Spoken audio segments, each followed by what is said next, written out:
काफ़ी बार मुझे ये लगता था कि जब हम सिर्फ़ एक ही चीज़ के पीछे भागते हैं, हम अ, उसके आस-पास के जो सराउंडिंग ऑप्शंस हैं, उसे कहीं न कहीं खो देते हैं। और लाइफ़ में एक ही चीज़ के पीछे भागने की वजह से काफ़ी बार ये होता है, जब हमें वो चीज़ नहीं मिलती है, तो हम डिप्रेशन में या फिर हमें वो सैडनेस और वो फ्रस्ट्रेशन है, वो बढ़ता जाता है और जो कहीं न कहीं हमारा जो कॉन्फिडेंस है, वो लूज़ करता है।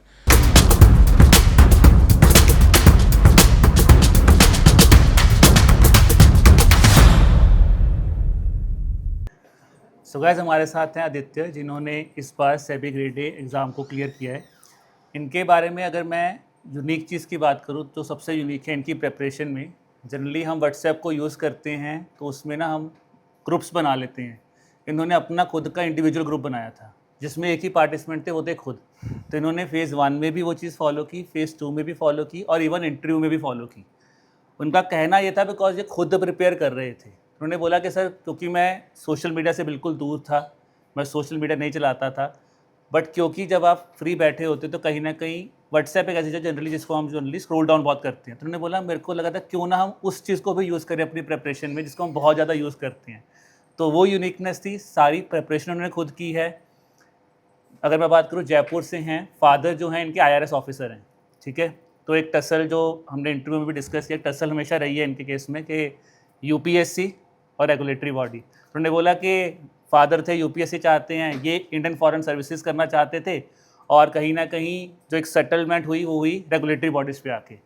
और इन्होंने रेगुलेटरी बॉडीज़ में सेबी का एग्ज़ाम दिया था 2024 में, आरबीआई दिया था, आरबीआई का इंटरव्यू दिया था 2024 एग्ज़ाम में, पीएफआरडी का इंटरव्यू दिया था, आईएफएससी इनका मेंस नहीं हुआ था और ये इनका सेकंड अटेम्प्ट था and finally he has cleared the SEBI grade A examination. Thank you.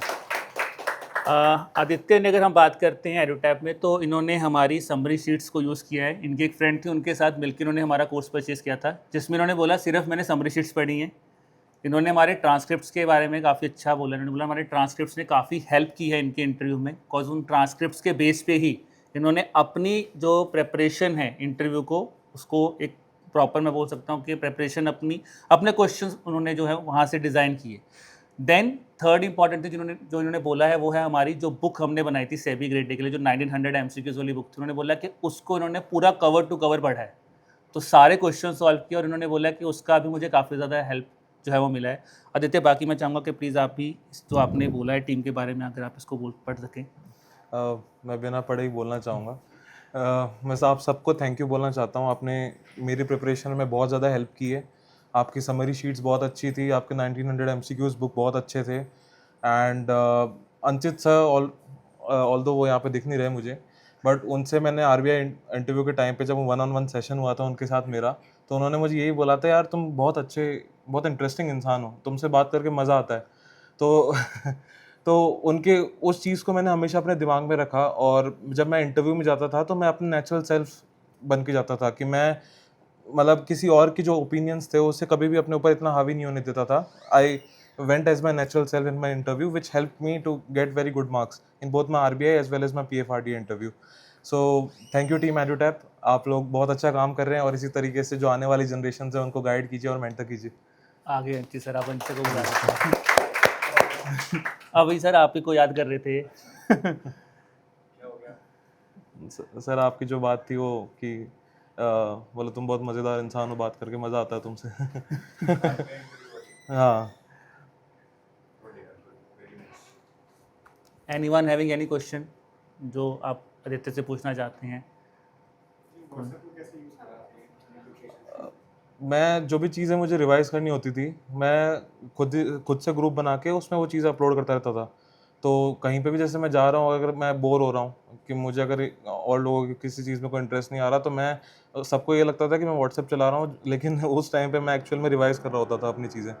तो इस तरीके से लास्ट मोमेंट तक भी, इंक्लूडिंग फॉर इंटरव्यू, मैं सब चीज़ों को व्हाट्सएप पे अपलोड करता था और वहीं से रिविजन करता था। सो आदित्य, ये हमारी टीम की तरफ से एक अचीवर्स बैच है, तो अगर आप इसको लगा लीजिए।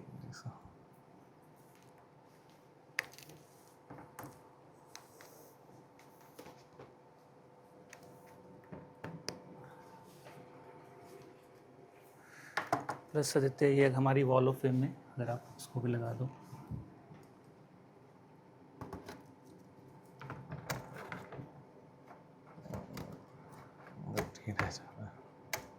कोई नहीं। सेंटर में आ गया। बाकी आप न्यूज़पेपर रीडिंग बहुत करते हो, बुक्स बहुत पढ़ते हो, तो एक छोटी C small token of love है हमारी तरफ से। Thank you sir. Thank you everyone. So hello guys and welcome to the another session of success story with the selected officers, जहाँ पे हम एक ऑफिसर की जर्नी को डिस्कस करते हैं from being an aspirant to become an officer.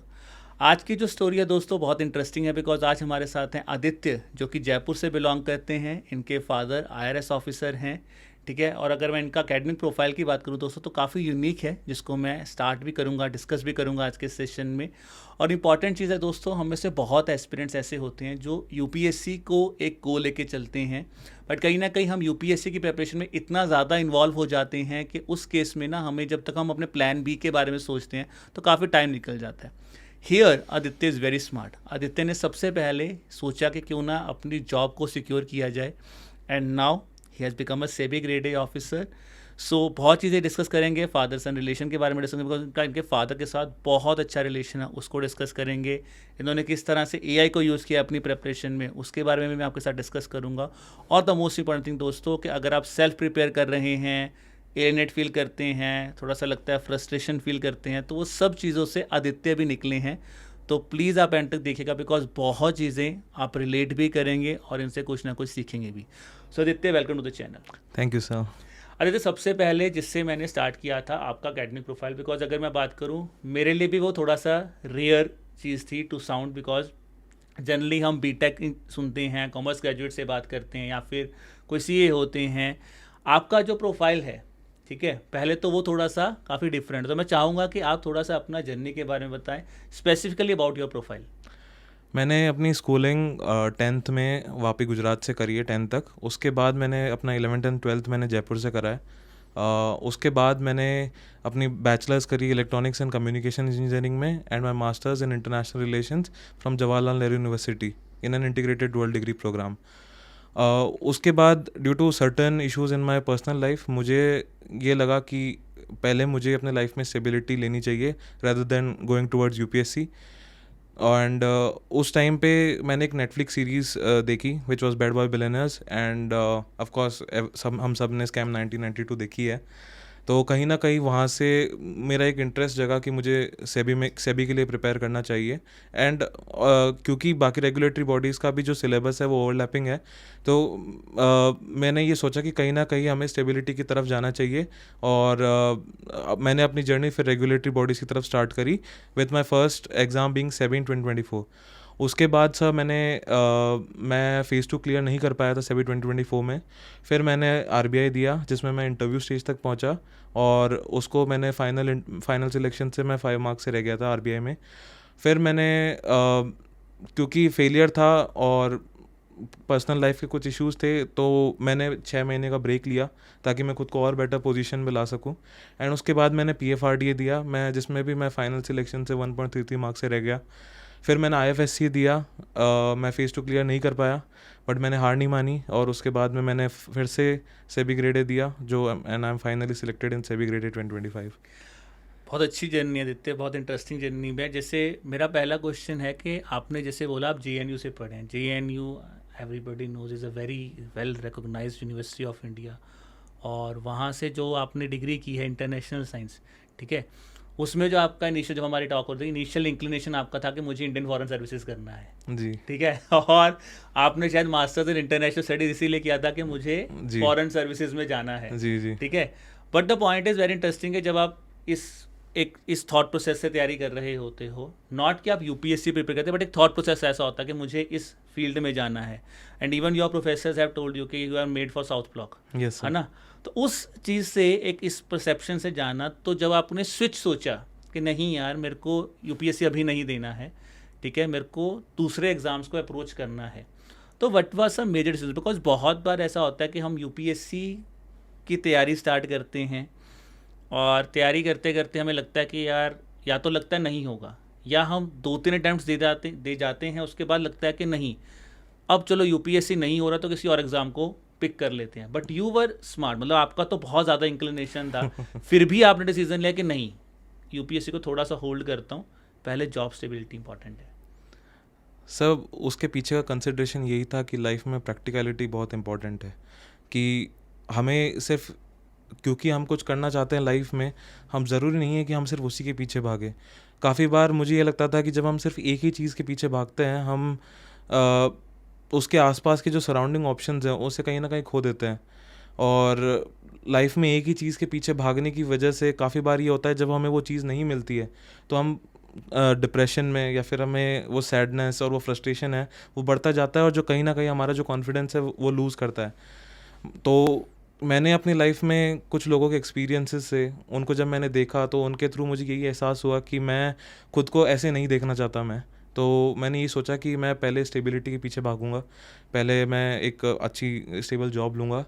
रही बात फॉरेन सर्विस की, तो ये एक ऐसा पॉइंट ऑफ कंटेंशन था between me and my parents, जहाँ पे वो बिल्कुल भी उसके फेवर में नहीं थे। तो मुझे यही रियलाइजेशन हुआ कि चलो ठीक है, कॉमन पॉइंट ढूंढते हैं जहाँ पे दोनों एग्री कर जाए। अब जैसा कि आपने मेंशन किया, is also an IRS officer, so ये मेरे लिए सौभाग्य की बात है कि that we are both in ministry of finance now. तो बड़ी इंटरेस्टिंग चीज़ है, बिकॉज इन्होंने जैसे बताया कि इनकी कॉन्वर्सेशन जो हुई और उसका एक जो सेंटर पॉइंट था वो ये निकल के आया कि चलो ठीक है, आप रेगुलेटरी बॉडीज एग्जाम को जो है वो स्टार्ट करते हैं। बट उसमें ना एक बड़ा इंटरेस्टिंग पॉइंट है जो मैं इनसे जानना चाहूँगा, बिकॉज मैं फादर सन रिलेशन की बात कर रहा था। सो योर फादर, जैसे आपने बोला अब आप दोनों ही मिनिस्ट्री ऑफ फाइनेंस में हो, तो but your relation with your father is very cordial, Yes, sir. बहुत बहुत अच्छा रिलेशन है। तो मैं चाहूँगा आप उसके बारे में बताओ। बट मैं एक चीज़ और भी चाहूँगा कि कहीं ना जो कहते हैं ना कि एक फादर का कोई ना कोई एक ऐसा पॉइंट होता है जो खास तौर पे लड़कों में एक इंस्टिगेशन पैदा करता है कि आज मेरे पापा ने कुछ मुझे ऐसा कह दिया है तो मुझे अब इनको प्रूव करके दिखाना है। तो वो क्या केस था, वो क्या इंसिडेंस था? जी, तो मेरा मेरे फादर के साथ में बहुत ज़्यादा कॉर्डियल रिलेशन रहा है। हम काफ़ी हंसी मजाक करते हैं, और उन्होंने हमेशा घर में एक ऐसा माहौल रखा है कि हम अपने मन की बात उनसे खुल के कह सकें। उन्होंने हमें हमेशा वो फ्रीडम दी है लाइफ में अपने चॉइसेस लेने के लिए। तो मेरी जो एकेडमिक जर्नी रही है उसके अंदर भी उन्होंने हमेशा मुझे सपोर्ट किया है। उन्होंने मुझे वो फ्रीडम दी है कि अगर आपको मिल रही है तो वो भी आपकी है, पर अगर आप फेल हो रहे हो तो वो भी, उसके लिए भी जिम्मेदार आप हो। तो उन्होंने इस तरीके से हमें सेल्फ मेड बनाने पे ध्यान दिया है। एंड रही बात उस इंसिडेंट की, तो 2023 में काफ़ी लो पॉइंट था लाइफ में, क्योंकि कुछ भी चीज़ें वैसी नहीं हो रही थी जैसे होनी चाहिए थी। मैं इंटरेस्टिंगली उस दिन संडे था, मैं एक बार्बर शॉप में गया क्योंकि बहुत ज़्यादा भीड़ थी, मैं बाहर बैठा था। मैंने RBI का पेपर देखा, मुझे लगा इतना तो टफ नहीं है, मैं कर सकता हूँ ये।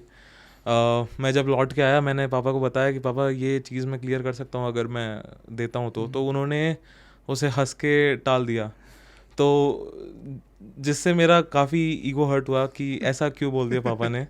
तो मैंने उसी दिन डिसाइड कर लिया कि ये चीज़ तो मैं अब करके रहूँगा, कि अब मैं इनको प्रूव करके रहूँगा कि मैं इन एग्ज़ाम्स को निकाल सकता हूँ। और कहीं ना कहीं वो एक स्टेबिलिटी की चाह, और दूसरा ये कि खुद को प्रूव करना, ये जो चाह थी उसने हमको इतना मोटिवेट किया कि हम आज फाइनली इस लेवल तक पहुंच पाए।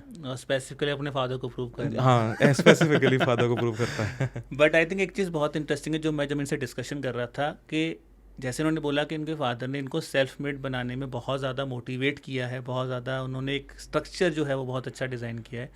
जैसे डिस्कस जब हम कर रहे थे कि आपको आपके पापा ने बहुत स्टार्टिंग से ही न्यूज़पेपर रीडिंग हो गई, बुक्स रीडिंग हो गई, कहीं ना कहीं इस हैबिट में इंकलकेट किया, ताकि जो प्रेशर हम कहते हैं कि कहीं ना कहीं बुक्स का एक प्रेशर होता है, उससे हमें डर लगता है कि यार इतना कंटेंट मैं कैसे पढ़ूंगा, या मैं न्यूज़पेपर को कैसे पढ़ना स्टार्ट करूँ। वो चीज़ आपकी लाइफ में बहुत अर्ली आ गई थी, ठीक है। तो कहीं ना कहीं आपको लगता है कि वो जो एक डिसिप्लिन स्टार्ट किया गया था फादर ने, जो बहुत अर्ली स्टेज में, बिकॉज उस एज में हमें नहीं पता, समझ नहीं आ रही होती, हमें लगता है कि यार क्या ही कर रहे हैं पापा, बच्चे खेल रहे होते हैं और मैं इधर बैठ के बुक्स पढ़ रहा हूँ या न्यूज़पेपर रीडिंग कर रहा हूँ। तो at what time you felt के that thing that your father is doing is something you started enjoying also? और जब आप एग्जामिनेशन जर्नी में आए तो आपको क्या लगता है कि वो जो एक डिसिप्लिन आपके पापा ने स्टार्ट किया था उसका कितना ज़्यादा बेनिफिट आपको मिला इस एग्ज़ाम में? पापा ने बहुत ही कम उम्र में, जब मैं क्लास 1 या 2 में होऊंगा, उस टाइम से ही मेरे लिए वो मैगज़ीन्स लेके आते थे, जैसे नन्हे सम्राट और चंपक। आई एम श्योर काफ़ी बच्चों ने पढ़ा हुआ होगा। वो उस टाइम मुझे इतनी अच्छी लगती थी, मैं रात रात भर जाके, मेरा ये कोशिश रहती थी कि मैं एक ही दिन में सब कुछ ख़त्म कर दूँ। And also at a very early age उन्होंने मुझे न्यूज़पेपर पढ़ने की आदत डाली। तो मैं 6th क्लास से रेगुलर न्यूज़पेपर पढ़ रहा हूँ मैं। एंड ओवर टाइम उनकी इस आदत की वजह से मुझे पता ही नहीं चला कि मुझ में कब वो बेस डेवलप होने लग गया। तो अब जब मैं अपने ये कॉम्पिटिटिव एग्ज़ाम्स की जर्नी की तरफ आया, इससे पहले जब मैं ग्रेजुएशन में भी था, ग्रेजुएशन एंड पोस्ट ग्रेजुएशन में, उस टाइम पे भी उसने मुझे बहुत ज़्यादा हेल्प की है, मेरी उस आदत ने। एंड यहाँ पे भी मेरा बेस ऑलरेडी, मेरी जो बेसलाइन नॉलेज थी वो ऑलरेडी इतनी हाई जा चुकी थी कि मुझे इन एग्ज़ाम्स में कहीं ना कहीं वो डिफ़िकल्टी उतनी लगती ही नहीं थी। तो मैं आज बहुत ज़्यादा शुक्रगुजार हूँ उनका कि उन्होंने इतनी अच्छी आदत अनजाने में डाल दी। और अगर जो भी ये वीडियो देख रहे हैं, मैं उन्हें भी ये कहना चाहूँगा कि न्यूज़पेपर एक ऐसी आदत है जो आप सबको फॉलो करनी चाहिए। आप रोज़ पढ़िए अगर आपके पास टाइम है तो। And even for those who are aspiring for the financial sector, everything depends upon being updated. So Aditya, एक क्वेश्चन बड़ा मेरे दिमाग में आ रहा है, बड़ा इंटरेस्टिंग है, बिकॉज आपके फादर यूपीएससी की ही पोस्ट में आईआरएस ऑफिसर हैं, और जनरली जब कोई यूपीएससी ऑफिसर्स होते हैं या रेवेन्यू सर्विसेज में होते हैं या आईएएस होते हैं, तो उनका एक इंक्लिनेशन होता है कि जो मेरा बेटा है या मेरी बेटी है वो यूपीएससी की तरफ जाए, ठीक है, कि एक अटैम्प्ट तो दे, पहला प्रेफरेंस तो ये होता है। आपके केस में बड़ा इतना इजी था उनको समझाना या थोड़ा मुश्किल था? बिकॉज आपने बोला कि वो आ तो गए कॉमन पॉइंट ऑफ कंटेंशन में कि चलो ठीक है, फॉरेन सर्विसेज में जाने नहीं दूंगा, यूपीएससी में आप अभी आए नहीं और आपने एक मिडल वे पाथ चूजा, तो कितना इजी था ये चीज़ उनको कन्विंस करना? ये उनको कन्विंस करना तो बिल्कुल भी इजी नहीं था। इनफैक्ट आज भी मुझे नहीं पता वो कितने कन्विंस्ड हैं। बट हमेशा यही कोशिश थी कि मैंने उन्हें हमेशा यही समझाना चाहा कि क्योंकि मेरे लाइफ में सिचुएशन ऐसी रही है कि मुझे पूरा साल नहीं मिल पाता है प्रिपरेशन के लिए, और इस उम्र में जब आप एक प्रोडक्टिव एज में हो तो मैं घर पे भी नहीं बैठना चाहता था। मैं चाहता था कि मेरी लाइफ का एक प्रोडक्टिव यूज़ हो। तो मैं उन्हें यही समझाने की कोशिश करता था कि मैं पहले स्टेबिलिटी चाहता हूँ लाइफ में, कि कल को अगर मैं कुछ नहीं भी कर पाता हूँ तो मेरे पास कम से कम ये रहेगा, और ये खुद अपने आप में बहुत बड़ी चीज़ है। तो ये जो चीज़ थी इसके थ्रू उन्हें समझ में आया। एंड सिर्फ वर्ड्स की ही बात नहीं है। जब मैंने 2024 में मैंने नोटिफिकेशन के बाद प्रिपरेशन स्टार्ट किया, मैंने सिर्फ 1 मंथ की प्रिपरेशन में मैंने फेज़ 1 निकाला। And coming for someone who is not from commerce और फाइनेंशियल बैकग्राउंड, अगर आप नोटिफिकेशन के बाद पढ़ के अगर आप फेज़ 1 निकाल लेते हो तो ये कहीं ना कहीं आपके घर वालों को भी भरोसा देता है कि ये आगे कर सकता है। तो क्योंकि मेरी जर्नी इस तरीके की रही है, फिर मैं आरबीआई के इंटरव्यू स्टेज में पहुंच गया जहाँ पे उनके कलीग्स ने उन्हें बताया कि आपका बेटा बहुत अच्छा कर रहा है। और फिर मेरी सक्सेसिव पीएफआरडीए में मेरा इंटरव्यू स्टेज में जाना, एंड मेरे इंटरव्यू के मार्क्स इतने अच्छे होना, उन्हें लगातार ये एहसास दिलाता रहता था कि मैं जिस डायरेक्शन में जा रहा हूँ वो एक सही डायरेक्शन है। तो यही वो रीज़न है कि वो आज मैं उन्हें कन्विंस कर पाया हूँ। एंड रही बात फॉरेन सर्विस की, मैं स्टिल कोशिश करूँगा कि बट अभी के लिए मैं सेबी ग्रेड से खुश हूँ। तो आदित्य, अब थोड़ा सा जर्नी स्टार्ट करते हैं। जैसे आपने बोला कि आपने 2024 में जर्नी स्टार्ट की, ठीक है। मेरा क्वेश्चन ये है कि जैसे आपने बहुत सही पॉइंट बोला कि आप नॉन फाइनेंशियल बैकग्राउंड से थे, और टॉपिक्स जैसे कॉस्टिंग हो गया, मैनेजमेंट हो गया, या फिर मैं कह सकता अकाउंटिंग हो गया, ठीक है, काफ़ी नए थे आपके लिए। मैनेजमेंट तो हम फिर भी करें, चलो थोड़ा सा, क्योंकि थ्योरीज होती हैं तो थोड़ा सा थ्योरेटिकल है तो बच्चा कर लेता है, बट बाकी जो टॉपिक्स थे वो काफ़ी टेक्निकल भी थे, कॉस्टिंग हो गया, अकाउंटिंग हो गया। तो व्हेन यू थॉट अबाउट, जैसे आपने बोला मैंने बिग बिलियनर देखी और मैंने मूड बना लिया कि मुझे सेबी देना है, ठीक है, but when you start preparing, so what was the initial thought when you start preparing, कि मुझे किस तरह से प्रिपेयर करना? आपने प्रीवियस क्वेश्चंस देखे, आपने एग्ज़ाम सिलेबस देखा, कुछ चीज़ें आइडेंटिफाई की, बिकॉज यही ना बहुत इंपॉर्टेंट पॉइंट था जो काफ़ी एस्पिरेंट्स के मन में आता है, कि क्योंकि बहुत हम लोग डिसीजन बना लेते हैं कि हमें इस एग्ज़ाम को देना है, बट कहीं ना कहीं वो जो क्लैरिटी ऑफ थॉट होता है वो कई बार मिस हो जाता है। क्योंकि आपके मन में क्लैरिटी ऑफ थॉट था तभी शायद, I think I can say कि, और मेरी जो बात भी है वो यही है कि आपने फर्स्ट अटैम्प्ट में, इट रियली लुक्स, आप बहुत आराम से कह रहे हो, it's really good of you, but you have done a really a lot for that. तो आपने क्या क्या चीज़ें पिकअप की कि मुझे अभी एग्ज़ाम को पिक करना, और ये चीज़ें मैंने क्लैरिटी रख ली कि यार मुझे इस हिसाब से इस चीज़ को तैयार करना है? सो इनिशियली जब मैंने 2024 में अपनी प्रिपरेशन स्टार्ट करी थी तो पहली प्रॉब्लम मेरे लिए ये थी कि मेरे पास कोई सोर्स ऑफ इंस्पिरेशन या सोर्स ऑफ मोटिवेशन नहीं था, कि मैं किसी ऐसे इंसान को, या फिर मेरे लाइफ में ऐसा कोई एग्जांपल नहीं था जिसे मैं जानता हूँ या जिसे मैं पूछ सकता हूँ कि कैसे प्रोसीड करना है लाइफ में। तो मेरा जो सबसे मेन वेपन था उस सिचुएशन में वो ये था कि मैं सिलेबस पे जाऊँ। पहले मैं ये देखूँ कि सिलेबस में क्या मेंशन्ड है। मैंने सिलेबस के कीवर्ड से मैंने एआई से नोट्स बनाए। मैंने इनिशियल अटेम्प्ट में उनसे अपनी प्रिपरेशन स्टार्ट करी। एंड साथ ही में there were few books which were available on Amazon and I use those books ताकि अपने प्रिपरेशन को मैं साथ में उनको यूज़ कर सकूँ। उनके साथ में मैंने कॉमर्स एंड अकाउंटेंसी के लिए मैंने एनसीईआरटीज़ यूज़ करी। मैंने बेसिक से पढ़ना शुरू किया, जिसकी वजह से कहीं ना कहीं मुझे ऐसा लगता है कि क्योंकि मैंने इतना बेसिक से शुरू किया है, मेरे अंदर जो कॉन्सेप्चुअल क्लैरिटी है वो शायद कहीं ना कहीं इसी वजह से है। ओवर टाइम जर्नी में ये हुआ कि सर रियलाइजेशन हुआ कि मैंने जो किया है वो इनफ नहीं था, and that is where the role of एडुटैप comes in. एडुटैप की समरी शीट्स ने मुझे हेल्प किया कि मैं अपना कॉन्सेप्चुअल क्लैरिटी बढ़ा सकूं। जो पार्ट मेरे लाइफ में मिसिंग है, जो मैं नहीं कर पा रहा हूं, उन्हें मैं अपना कवर कर सकूं और मैं और बेटर परफॉर्म कर सकूं। एंड इन्हीं सब का कॉम्बिनेशन आज ये है कि मैं आज फाइनली सिलेक्टेड हूँ। आपने एक बड़ी इंटरेस्टिंग वर्ड बोले कि मैंने एनसीईआरटी पिक की। जी। मैंने कुछ सिलेक्टेड टॉपिक्स या सिलेक्टेड बुक्स पिक की जो मैंने खुद प्रिपेयर या खुद उनसे पढ़ा है। तो आई वुड लाइक कि अगर आप स्टूडेंट्स को कुछ गाइड कर सकें, बिकॉज बहुत बच्चे सेल्फ प्रिपेयर कर रहे होते हैं, ठीक है। तो जनरली अकाउंटेंसी के लिए आपने एनसीईआरटी मेंशन किया, जैसे कॉस्टिंग हो गया, मैनेजमेंट हो गया, इफ़ यू कैन गाइड के क्या कर सकते हैं। और एआई यूज़ के ऊपर तो हम आगे डिस्कस भी करेंगे। बट जब आपने बेसिक एआई यूज़ किया तो बेसिक एआई को किस तरह से यूज़ कर सकते हैं, बिकॉज देखिए बहुत ज़्यादा एआई में भी बहुत चीज़ें अवेलेबल हैं। चैट जीपीटी है, जेमिनी है, क्लॉड है, अवेलेबिलिटी बहुत है, बट उसका जो एग्जीक्यूशन पॉइंट है वहाँ पर बहुत ज़्यादा लैक हो रहा है। तो आपने उस चीज़ पे कैसे मतलब अपने आप को थोड़ा संभाल के रखा, बिकॉज कई बार ना हम लोग एआई में बहुत ज़्यादा फैल जाते हैं। जी जी। जब मैंने एआई का यूजेज किया तो एआई में हमें एक चीज़ जो हमें समझनी चाहिए वो ये है कि एआई की टेंडेंसी है कि वो हेलुसिनेट भी करता है। वो आपको कभी कभी वो चीज़ें भी बताने लग जाता है जो एक्चुअली एग्जिस्ट नहीं करती, या फिर आपको रॉन्ग इन्फॉर्मेशन देने लग जाता है। तो मेरे सिचुएशन में ये था कि ऑल्दो मैंने अपने जो बेसिक नोट्स थे वो एआई के थ्रू बनवाए, बट मैं साथ ही में उन्हें गूगल से और जो वेरीफाई जो ट्रस्टेड वेबसाइट्स थी, जैसे इन्वेस्टोपीडिया या फिर इस टाइप की जो वेबसाइट्स थी, इनसे मैं लगातार वेरीफाई भी कर रहा था कि उसमें एक्चुअली जो पॉइंट्स जो लिखे गए हैं क्या वो एग्जिस्ट करते हैं या नहीं।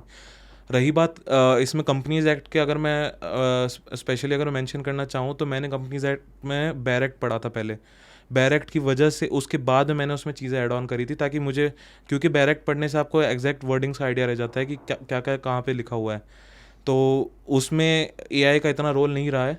एआई का सबसे ज़्यादा रोल रहा है डिस्क्रिप्टिव राइटिंग वाले पार्ट में। डिस्क्रिप्टिव राइटिंग में एडुटैप हो गया या फिर कोई भी जो दूसरी इंस्टीट्यूशंस हैं, वो सब थीम्स निकालती थी। मैं उन थीम्स को जब एआई में मतलब जब उसको हम फीड करते थे तो उनसे एक सेट ऑफ क्वेश्चंस बनवाता था मैं, एंड उन सेट ऑफ क्वेश्चंस को मैं अगेन फीड करता था ताकि उनमें से एक ऐसे बन सके। साथ में मैं उन्हें एक प्रॉम्प्ट देता था कि मतलब to include details that are relevant and that make it exciting to read. तो एंड साथ में अगर मुझे 300 वर्ड्स का कंटेंट, अगर मुझे पेपर अगर एग्ज़ाम में लिखना है, अगर मुझे उतना कंटेंट चाहिए, तो मैं इंस्ट्रक्शन ये देता था कि मैं 800 वर्ड्स के लिए लिखूं। क्योंकि अगर 800 वर्ड्स के लिए अगर आप प्रिपेयर करके जाओगे तभी आपका रिटेंशन 300 वर्ड्स का होगा, और वही आप एक्चुअल में जाके आपके लिए हेल्प करेगा एग्ज़ाम में। सो आई थिंक इन्होंने बहुत इंटरेस्टिंग वर्ड बोला दोस्तों, कि बहुत एक्सपीरियंस क्या है, जब हम कोई प्रॉम्प्ट या कुछ भी चैट जीपीटी देते हैं तो हम बोलते हैं 300 वर्ड्स का आंसर लिखना, आप हमें 300 वर्ड्स दे दीजिए। और ये बहुत इंपॉर्टेंट पॉइंट है कि इन्होंने बोला कि 800 वर्ड्स मैंने इसलिए नहीं लिखा कि मुझे 800 वर्ड्स लिखने हैं। मुझे अगर 300 वर्ड्स आप 800 वर्ड्स तो हो सकता है मुझे 200-300 ही याद होंगे, जिसको मैं वहाँ पे जाके रिप्रोड्यूस भी कर सकता हूँ। एंड इंपॉर्टेंट थिंग अगर मैं बात करूँ, जैसे आपने बोला कि मैंने डिस्क्रिप्टिव के लिए एआई को यूज़ किया या फिर आपने जैसे पढ़ा, अब यहाँ पे एक बड़ा इंटरेस्टिंग रोल आता है, बिकॉज अगर हम सेबी के एग्ज़ाम की बात करें 2024 से 2025, ठीक है, 2025 का पेपर बहुत डिफिकल्ट था कंपैरेटिव टू 2024, क्योंकि जो अगर मैं बात करूँ फेज़ 1 पेपर 1, ठीक है, तो उससे स्टार्ट करते हैं, फिर मैं फेज़ 1 पेपर 2 पे भी आऊँगा। फेज़ 1 पेपर 1 की मैं बात करता हूँ, आदित्य देखो कहना है को आसान है यार कि 30% मार्क्स से लेने हैं, बट बहुत बार क्या होता है कि क्वांट, रीजनिंग, इंग्लिश शायद इतना ज़्यादा हम लोग उस पर फोकस नहीं करते हैं, बट वो आरबीआई में ज़्यादा फोकस है, पीएफआरडी सेबी में इतना फोकस नहीं होता। तो आपकी स्ट्रैटेजी क्या थी उसको लेके, क्योंकि आपने आरबीआई का पेपर भी दिया था, तो क्या आपको आरबीआई वाली चीज़ ही यहाँ पे हेल्प कर गई, या फिर आपका कुछ क्लैरिटी था कि नहीं यार ये 2-3 सेक्शंस हैं, इस पर फोकस करूँगा और इससे मैं कट ऑफ निकाल लूँगा? इंटरेस्टिंगली मैंने रही जब क्वांट्स और रीजनिंग की बात आती है तो मैंने इतना किया नहीं था। मैं लॉजिकल रीजनिंग पे ज़्यादा बिलीव करता था कि मतलब अगर मैं लॉजिकली चीज़ें सॉल्व कर पा रहा हूँ तो मैं उस पर ज़्यादा रिलाई करता था। बट जब बात सेबी या फिर पीएफआरडी जैसे क्वालिफाइंग पेपर्स की आती है तो मेरा ये फोकस रहता था कि मैं जीए और इंग्लिश के ऊपर ज़्यादा फोकस करूँ, क्योंकि ये बहुत ही ज़्यादा इसमें बहुत ज़्यादा इजी है। इनमें ये टाइम कम लेते हैं, और अगर आपको ये चीज़ है जीए में कि आप या तो आपको पता होगा या तो आपको नहीं पता होगा, तो आप फटाक से आप उसके आंसर स्टिक करके आप आगे बढ़ सकते हो और अपने टाइम को बेटर यूटिलाइजेशन कर सकते हैं। तो मेरा यही फोकस रहा था इंक्लूडिंग इन 2024 और अभी भी 2025 में भी, कि मैं अपने मैक्सिमम मार्क्स जो है वो जीए और इंग्लिश से फैच कर सकूं। उसके बाद जो मेरा टाइम बचता था मैं उससे क्वांट्स और रीजनिंग में लगाता था। ओके। और अब बात करते हैं थोड़ा सा पेपर 2 के बारे में। पेपर 2 अगर हम बात करें, बहुत ज़्यादा डिफिकल्ट था। डिफिकल्ट मैं इस सेंस में बोलता हूँ बिकॉज जनरली जो चीज़ आप एक्सपेक्ट करके जाते हो, जनरली सेबी का फेज़ 1 में जो पेपर 2 आता है वो डुएबल होता है, उसमें कोई बहुत ज़्यादा परेशानी नहीं आती है फेज़ 2 में जाने के लिए। बट इस बार का जो पेपर था वहाँ पे पेपर फेज़ 1 में भी काफ़ी डिफिकल्ट है, बिकॉज काफ़ी चीज़ें ऐसी पूछी जो हम लोग फेज़ 2 में एक्सपेक्ट करते हैं। तो क्योंकि आपने प्रिपेयर खुद किया था, आप थोड़ा सा सेल्फ प्रिपेयर कर रहे थे, तो आपने किस तरह से उस पेपर में चीज़ों को सिलेक्ट कर किस तरह से उसको हैंडल किया? मेन चीज़ तो हमें सबसे पहली चीज़ ये पता होना चाहिए कि फेज़ 1 जो है वो क्वालिफाइंग इन नेचर है। आपको 80 मार्क्स लाना है, तो आपको सब कुछ अटैम्प्ट नहीं करना है। अगर आप श्योर हो, आपको रिस्क नहीं लेना, आपको ऐसा नहीं है कि मैं 50 में से 50 करके आ जाऊँगा पेपर 2 में। आपको सिर्फ लिमिटेड क्वेश्चंस अटैम्प्ट करो। आपको मेन फोकस ये रहना चाहिए कि मेरा जो क्वालिफिकेशन है वो फेज़ 1 पेपर 1 से ही हो जाए, और पेपर 2 में अगर आपको उस टाइम पे अगर इतनी कंसेप्चुअल नॉलेज नहीं भी है तो एटलीस्ट इतना कोशिश कीजिए कि जो आपका क्वालिफाइंग पार्ट है उतना हो जाए। तो मेरा ये था सर, मैंने 50 में से 50 क्वेश्चंस नहीं किए थे, मैंने अराउंड 35-36 क्वेश्चंस किए थे, क्योंकि उतना मैं फुल श्योरिटी के साथ कर पा रहा था और मेरा पेपर 1 ऑलरेडी अच्छा गया था। तो मुझे उतनी नीड महसूस नहीं हुई कि मैं सब कुछ करके आऊँ या फिर मैं ज़बरदस्ती रिस्क लूँ जिससे मेरा नेगेटिव हो जाए या फिर मैं अपने चांसेस कम करूँ। मैं कैलकुलेटेड रिस्क ले रहा था पेपर फेज़ 1 में। एंड इंटरेस्टिंगली अब की बार ये था कि जो फेज़ 1 का जो पेपर 2 था वो काफ़ी डिफ़िकल्ट था एज़ कम्पेयर टू 2024। सो उसके अंदर सर यही था कि अब इतने सालों की जब आपकी प्रिपरेशन रहती है, कि जब आप ऑलमोस्ट 1-1.5 साल जब आप इतने सारे एग्ज़ाम्स दे चुके होते हो, तो आपका कहीं ना कहीं सर वो कंसेप्चुअल अंडरस्टैंडिंग इतनी ज़्यादा बढ़ जाती है कि अगर आप प्रॉपरली अगर आप नहीं भी पढ़ रहे हो तो आपको आइडिया लगने लग जाता है कि एग्जैक्टली क्या आंसर्स होंगे। सो वो कहीं ना कहीं सर वो मेहनत है, वो आपने जो हार्डवर्क पुट इन किया है और जो आपने चीज़ों को समझने में जो मेहनत लगाई है वो कहीं ना कहीं आपको हेल्प करती है आपके पेपर 2 में। और अब बात करते हैं फेज़ 2 की। जी ठीक सर। है, फेज़ 2 में जैसे आप लोगों ने डिस्क्रिप्टिव के लिए तो आप एआई को बहुत यूज़ कर रहे थे, आंसर राइटिंग में भी, सब में भी। बट बात करते हैं फेज़ 2 का जो हमारा ऑब्जेक्टिव पेपर होता है, इस बार वो भी इतना आसान नहीं था बिकॉज कुछ न्यूमेरिकल्स आए हैं, इकोनॉमिक्स लेंदी आया था comparative to previous paper, costing का पेपर भी मॉडरेट लेवल का आया था, फाइनेंस थोड़ा सा अगर हम कह सकते हैं कि it was also on a moderate line, तो पेपर थोड़ा सा मॉडरेट टू डिफ़िकल्टी लाइन पे आया था इस बार का पेपर। और जनरली मैं ये जानना चाहता हूँ बिकॉज प्रेपरेशन जैसे आपने बोला कि मैं ऑलमोस्ट 1-1.5 साल से प्रिपेयर करता हूँ, तो चीज़ें आपके पास हैं, है ना? और क्योंकि टेक्निकल सब्जेक्ट्स है तो ऐसा नहीं है कि बहुत ज़्यादा चीज़ें आउट ऑफ कॉन्टेक्स्ट आ सकती हैं। जैसे कि आरबीआई में होता है करंट अफेयर्स थोड़ा सा आउट ऑफ कॉन्टेक्स्ट आता है, तो हम मानते हैं कि वो चीज़ें आउट ऑफ कॉन्टेक्स्ट हमने नहीं पढ़ी तो हमें थोड़ा डिफिकल्ट लगता है। यहाँ पे थोड़ा सा यह कि चीज़ें हो सकता है आपने पढ़ी हो, शायद इतना इन डेप्थ में ना पढ़ी हो, तो उस चीज़ को मैं चाहता हूँ कि अगर कोई बच्चा खुद प्रिपेयर कर रहा है तो अगर पेपर ऐसा है तो किस तरह से एक तो उसको टैकल करना चाहिए, और दूसरी बात है आपने जो खुद चीज़ें प्रिपेयर की हुई थी आपने किस लेवल तक प्रिपेयर किया था फॉर द फेज़ 2? जब फेज़ 2 पेपर 2 के बारे में जब बात आती है तो ऑफकोर्स पेपर काफ़ी कंसेप्चुअली इंटरेस्टिंग, मैं ऐसे डिफ़िकल्ट वर्ड तो यूज़ नहीं करूँगा, मैं इंटरेस्टिंग वर्ड यूज़ करना चाहूँगा क्योंकि बहुत इंटरेस्टिंग लगा था मुझे वो। एग्ज़ाम देते वक्त मेरे दिमाग में ये नहीं आ रहा था कि मैं बहुत इतना डिफ़िकल्ट पेपर दे रहा हूँ मैं। बट मैं इसलिए मुझे फेज़ 2 का जो पेपर 2 था वो इसलिए अच्छा लगा था क्योंकि वो काफ़ी कंसेप्चुअल बेस्ड था। आप डिफरेंट कॉन्सेप्ट्स को आप लिंक कर रहे थे। जैसे मास्लो की जो थियरी थी उसे आप बैंकिंग से लिंक कर रहे थे, तो वो चीज़ सर उसमें एक ही सोल्यूशन है उसका कि आपके पास आप सर रट नहीं सकते चीज़ों को, आपको कंसेप्चुअल क्लैरिटी लेनी पड़ेगी। आप चाहे किसी भी स्ट्रीम के हो, आप चाहे कॉमर्स बेस्ड हो या चाहे आप नॉन कॉमर्स बेस्ड हो, आपको कंसेप्चुअल क्लैरिटी लेनी पड़ेगी। और कहीं ना कहीं मेरा एक मैसेज ये भी जाएगा कि जो अगर हमारा जब बैकग्राउंड होता है किसी चीज़ में तो हम चीज़ें लाइटली लेते हैं। हम तो उस टाइम पे हमें ये रियलाइजेशन रहना चाहिए कि जो आपके साथ में कोई एक बंदा है जो बिल्कुल बेसिक से स्टार्ट कर रहा है, जब जब चीज़ें बेसिक से स्टार्ट करते हो तो आपकी कॉन्सेप्चुअल क्लैरिटी अपने आप से सुधर जाती है, तो वो आपको इवेंचुअली सब पेपर में हेल्प करती है। तो आई थिंक ये भी एक इंटरेस्टिंग पॉइंट है जो सभी एस्पिरेंट्स को देखना चाहिए कि देखिए कंसेप्चुअल क्लैरिटी, जैसे अंकित सर भी बात करते हैं, हर टीचर यही बात करता है कि कंसेप्चुअल अंडरस्टैंडिंग बहुत इंपॉर्टेंट है। अगर आपका कंसेप्ट क्लियर है तो आप क्वेश्चन को टैकल कर सकते हो, बट अगर आप क्रेमिफिकेशन की तरफ भागोगे तो शायद एग्जाम्स अगर थोड़ा सा भी कंसेप्चुअल कंसेप्ट पे खेलेंगे तो शायद हो सकता है डिफ़िकल्ट हो जाए। ठीक है, अब आते हैं हमारा एक नेक्स्ट सेगमेंट के ऊपर कि जैसे आते हैं इंटरव्यू के ऊपर। ठीक है, अब आपका पेपर जो था आपने खुद प्रिपेयर किया था, और जब हम इंटरव्यू की बात करते हैं, बिकॉज आप ऑलरेडी आरबीआई का इंटरव्यू भी दे के आए हुए थे, ठीक है, और आप पीएफआरडी का इंटरव्यू देखे तो आपके दोनों इंटरव्यूज बहुत अच्छे हुए थे। ठीक है, मैं जानना चाहता हूं कि जब आप इंटरव्यूज़ की तैयारी कर रहे थे, क्योंकि आप प्रिपरेशन सारी खुद कर रहे हैं, सेल्फ प्रिपेयर कर रहे हैं, तो इंटरव्यू के लिए जब आपने अपने आप को प्रिपेयर किया तो what were the things that you were looking at कि मुझे इन चीज़ों पे फोकस करना चाहिए। ठीक है, और दूसरा चीज़ ये है कि जब आप फाइनल इंटरव्यू में गए तो is there any sort of interesting thing that happened जिससे आपको लगा स्टार्टिंग में कि है भाई इस बार कुछ अटपटा सा तो होगा इंटरव्यू में? Yes sir. सर, जब इंटरव्यू प्रिपरेशन के बारे में जब बात आती है तो मेरा फोकस हमेशा यही रहता था कि मैं कोई भी एरिया छोड़ के ना जाऊं, मैं सब कुछ कवर करना चाहता था।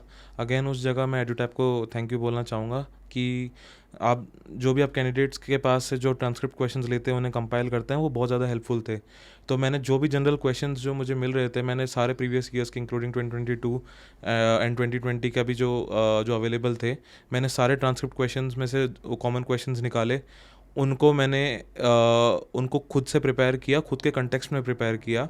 मैं डेली मिरर प्रैक्टिस करता था, मैं ये देखने के लिए कि मेरा अपीयरेंस कैसा है।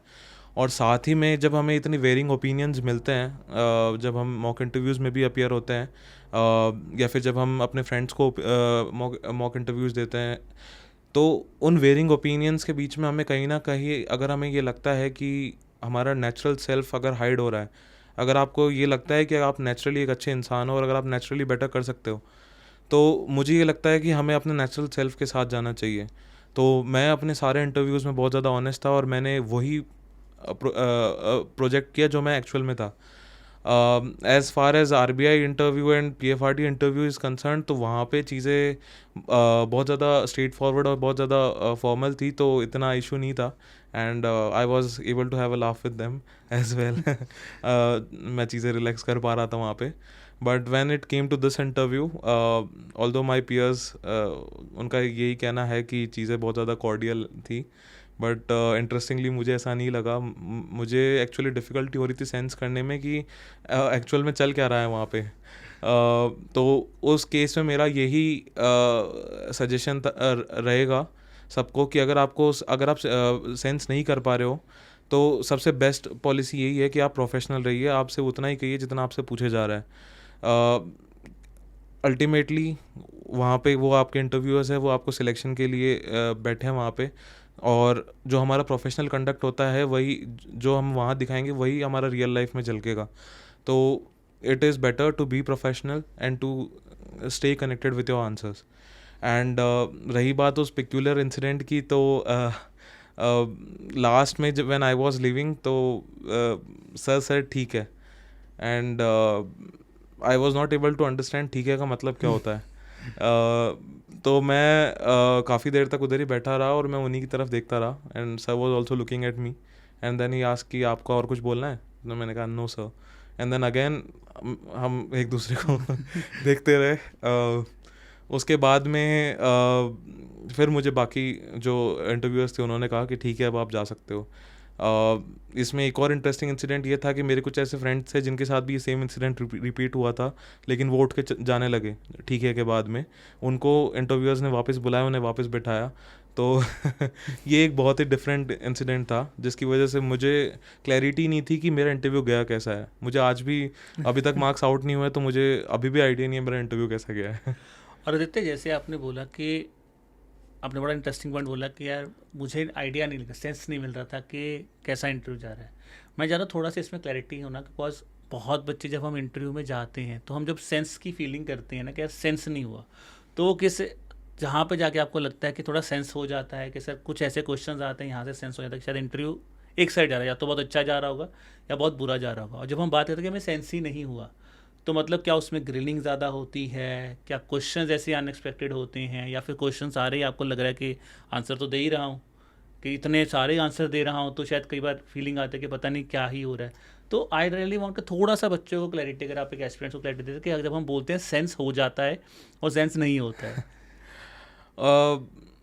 सर, इंटरव्यू प्रोसेस में हमें ये चीज़ रियलाइज़ करनी चाहिए कि जनरली इंटरव्यूअर्स आपकी हेल्प करते हैं। आप वो चाहे हिंट्स के थ्रू हो, चाहे उनके फेशियल एक्सप्रेशंस के थ्रू हो, आपको जनरली हिंट्स मिलते हैं वहाँ पे। और अगर आप कुछ गलत डायरेक्शन में जा रहे होते हो तो आपको किसी ना किसी तरीके से इंडिकेशन दे के करेक्ट करते हैं। मैंने अपने PFRD अटेम्प्ट में मैंने उनसे इनडायरेक्ट मैंने उनसे हिंट तक मतलब फॉलोअप क्वेश्चन तक पूछ लिया था कि बोला sir do you mean this, तो उन्होंने मेरी उस जगह भी हेल्प करी। सो बट यहाँ पे द केस वॉज कि मैं उनके फेशियल एक्सप्रेशंस या फिर मुझे वो हिंट्स समझ नहीं पा रहा था। मुझे ये लग रहा था कि जो आपके जो एक्सप्रेशंस हैं और जो एक्चुअल में what they are implying is different. तो वहाँ पे उस सिचुएशन में since I was not able to understand what the actually meant, I thought the best policy is to stay professional and to only speak professionally and to only speak what is true to your heart. ठीक है।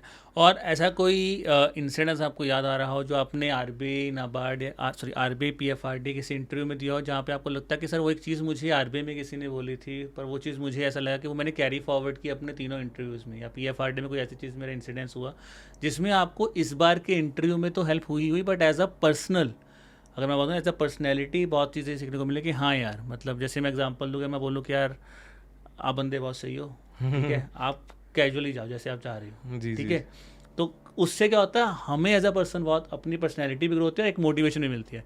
तो ऐसा कुछ आपके साथ हुआ था किसी इंटरव्यू में? मेरा जनरली आफ्टर एक मॉक इंटरव्यू के बाद में मुझे एक जनरली एक ओपिनियन मिला कि आप स्माइल नहीं करते या फिर आप बहुत सीरियस रहते हो, which was not true because जो मेरी पर्सनैलिटी एंड रियल लाइफ वो ऐसी नहीं है कि मैं इतना सीरियस रहूँ।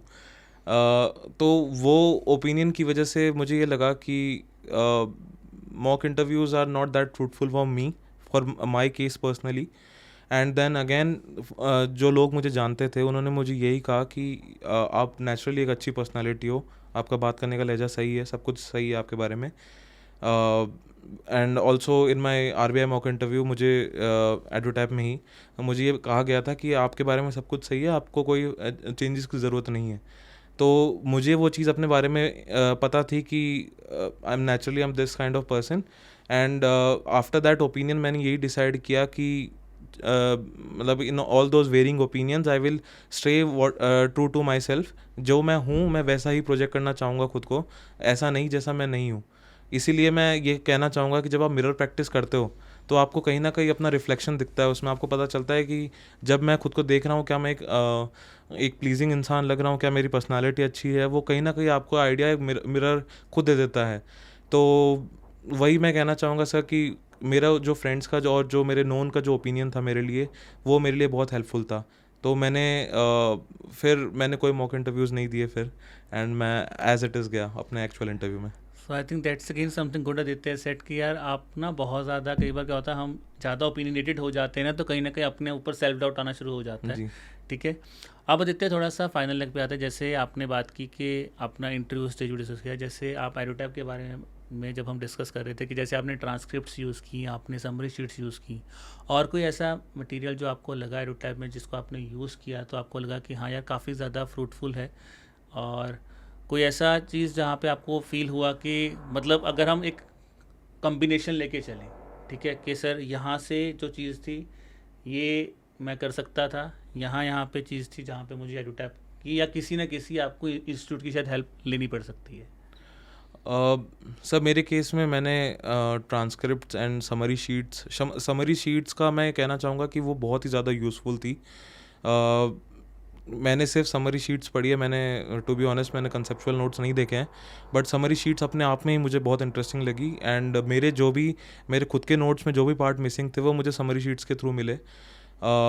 सो मैंने वहाँ से अपनी इंफॉर्मेशन कंप्लीट करी।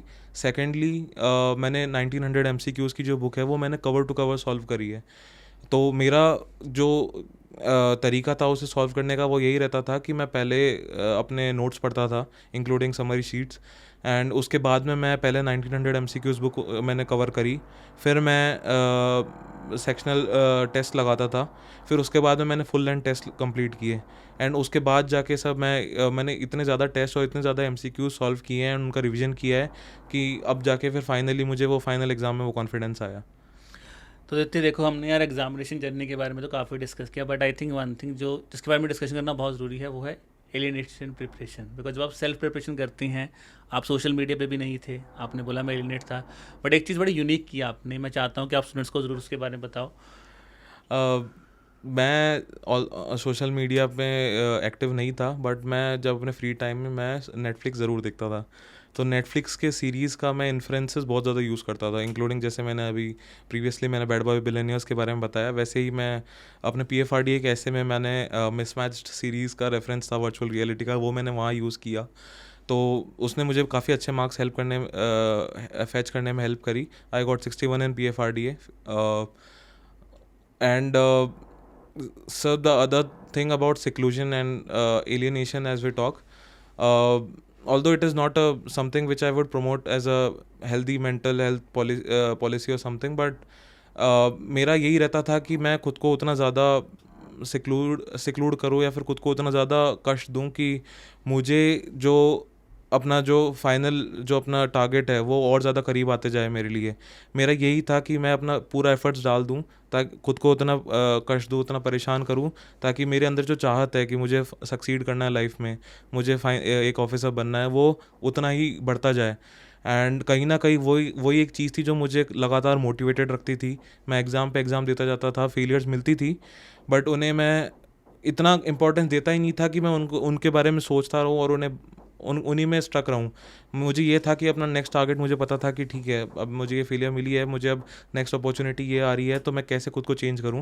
एंड मैंने हर एग्ज़ाम्स से जो मुझे लर्निंग्स मिली उनके अकॉर्डिंग मैंने खुद को चेंज किया, मैंने उनकी लर्निंग्स को अपने लाइफ में इनकलकेट किया, एंड फाइनली धीरे धीरे करके आज मैं यहाँ तक पहुँचा हूँ। और आदित्य एक चीज़ बड़ी इंटरेस्टिंग इन्होंने और की है गाइज, व्हाट्सएप हम सब यूज़ करते हैं, व्हाट्सएप का एक यूनिक वे इन्होंने ढूंढा है फॉर प्रिपरेशन।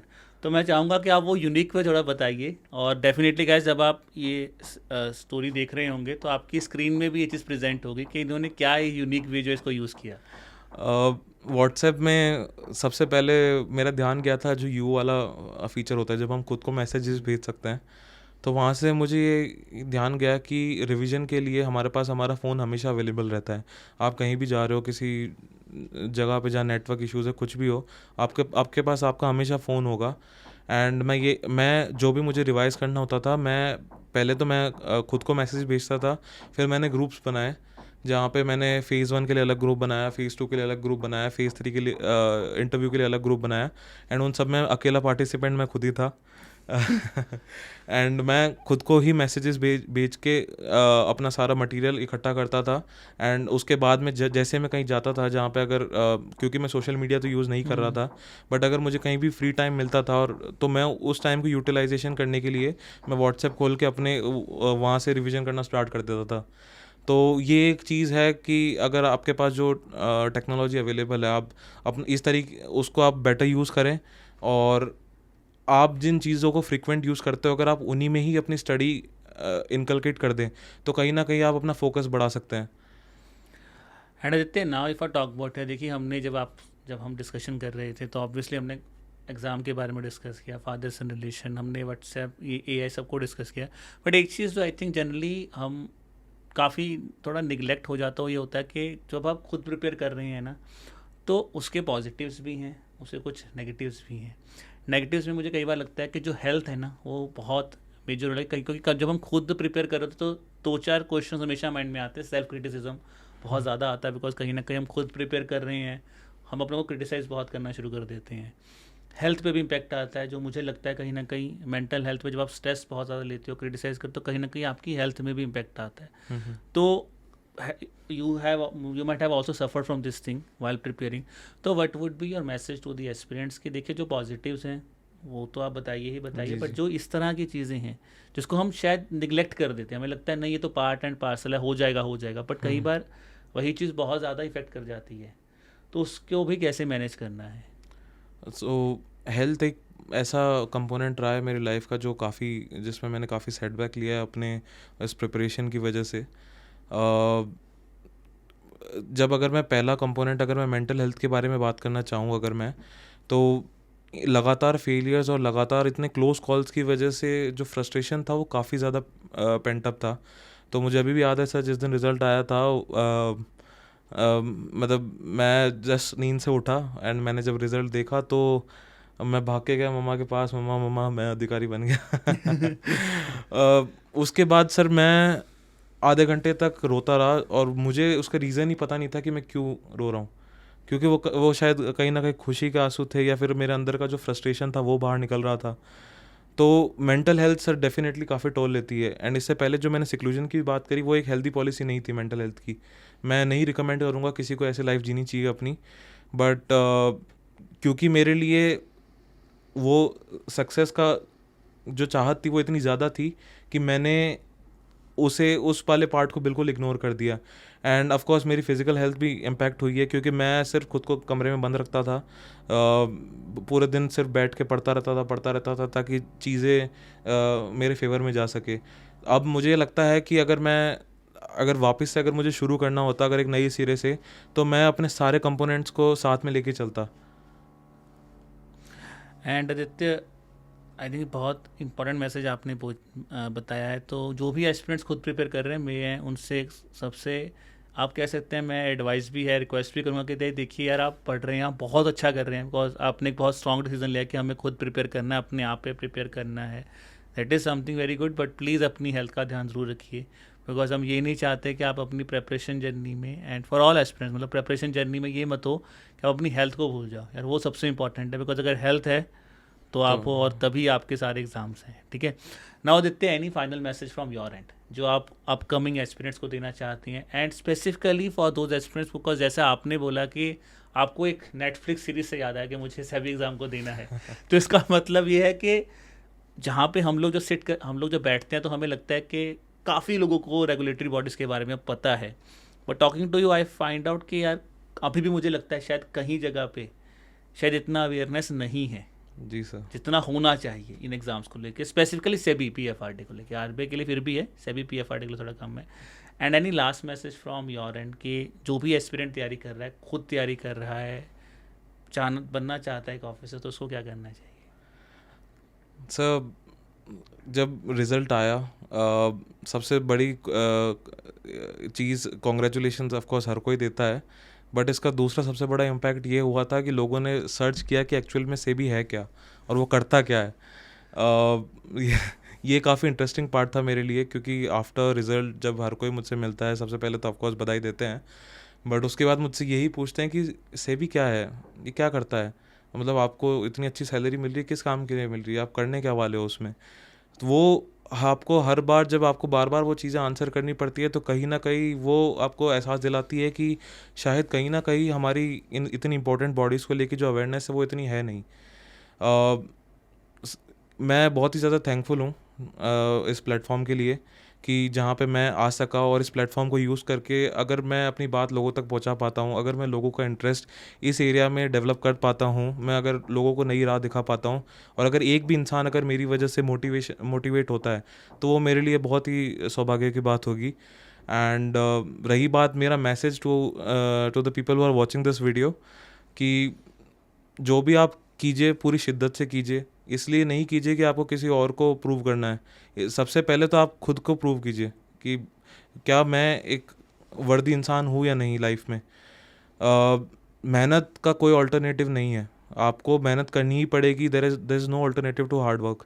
हम सब ने करी है, हमने वो नाइट्स हमारी कैसे जाती थी, हम कैसे लगे रहते थे रात के 2-2 3-3 बजे तक, वो आज जब हम वो दिन याद करते हैं तो हमें रियलाइजेशन होता है कि what it takes to become an officer. And जो एक्सट्रिंसिक मोटिवेशन के पीछे मैं कहूँगा कि सर इतना नहीं भागना चाहिए हमें. आप ऑफकोर्स आप मोटिवेशन बुक्स आप 100 पढ़ सकते हैं, बट कहीं ना कहीं जो ये मोटिवेशन होता है कि मुझे ये लाइफ के किसी भी एरिया में कि मुझे ये करना है, वो कहीं ना कहीं आपके अंदर से आना चाहिए. जब आप खुद मोटिवेटेड होते हैं तो आपको किसी और के बोलने की ज़रूरत ही नहीं पड़ती. तो यही है कि मेहनत कीजिए, पढ़ाई कीजिए और अपना जो भी आपका लक्ष्य है लाइफ में उसकी तरफ काम कीजिए. So thank you Ditya for giving us your precious time guys. It was really nice talking to you. ठीक है जी. और I wish कि अभी तो आप थोड़ा सेबी में सेटल्ड होंगे और उसके बाद जो आपका सपना है, जो प्रोफेसर की बात याद आ रही है कि ब्लॉक टीचर तुम्हारे लिए बना है, घर वाले तो कभी ना, हाँ घर वाले अभी पापा भी बोलें कि बेटा चल तूने एक चीज़ तो अपनी कर ली, अब थोड़ी सी मेरी भी सुन ले, ठीक है ना. तो I wish you really all the best for your future and I wish कि you give UPSC, you become the officer which you want, but I think अभी थोड़ा सा अभी मैं ऐसे भी मैं ही रहना चाहूँगा. चलो, so thank you Aditya, thank you guys.